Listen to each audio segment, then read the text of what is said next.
ನೋಡಿ ವಾಸದ ಮನೆ ಇದು, ಬಶೀರ್ ಮನೆ. ಡ್ರೈನೇಜ್ ಹೋಗಿದೆ ಅಂತ ಬಂದು ಡ್ರೈನೇಜ್ ಕ್ಲೀನ್ ಮಾಡಿರೋದು. ಆದರೂ ಅವ್ರ ಮನೆಗೆ ಹೋಗೋಕ್ಕೆ ಕಲ್ಲುಗಳೇ ನೆಟ್ಗಿಲ್ಲ. ವಯಸ್ಸಾಗಿರೋರು ಇದ್ದಾರೆ, ಹೇಳಿದ್ರೆ ಯಾರಿಗೂ ಕಂಪ್ಲೇಂಟ್ ಮಾಡ್ತೀರಾ ಮಾಡಿ ಅಂತಾರೆ. ಯಾರಿಗೂ ಕೇಳೋದು, ಏನು ಮಾಡೋದು, ನ್ಯಾಯ ಒಂದು ಗೊತ್ತಾಗ್ತಾಯಿಲ್ಲ. ಈ ವಿಡಿಯೋನ ನೋಡೋರು ಸ್ವಲ್ಪ ಅಧಿಕಾರಿ ಗಮನಕ್ಕೆ ತಂದು ಬಶೀರ್ ಮನೆಗೆ ನ್ಯಾಯ ದೊರಕಿಸ್ಕೊಳ್ತಾರೆ ತಮ್ಮಲ್ಲಿ ಕೋರಿಕೆ.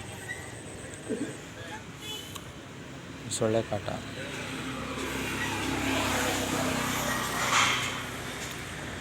ಹಳೆ ಮನೆ,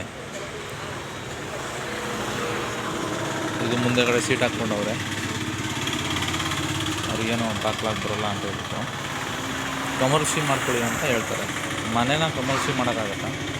ಜನಗಳೇ ಅರ್ಥ ಮಾಡ್ಕೋಬೇಕು. ಇದನ್ನು ನ್ಯಾಯ ಕೇಳೋಕ್ಕೋದ್ರೆ ಇಲ್ಲಿಗೆಲ್ಲ ಇದು ಮಾಡಿ ದಯವಿಟ್ಟು ನ್ಯಾಯದಲ್ಲಿ ಕೊಡಬೇಕಾಗಿ ಕೇಳ್ಕೊತಾರೆ. ಜೈ ಹಿಂದ್, ಜೈ ಕರ್ನಾಟಕ. ನೋಡಿ, ಇದು ಬೆಂಗಳೂರು ರಸ್ತೆ.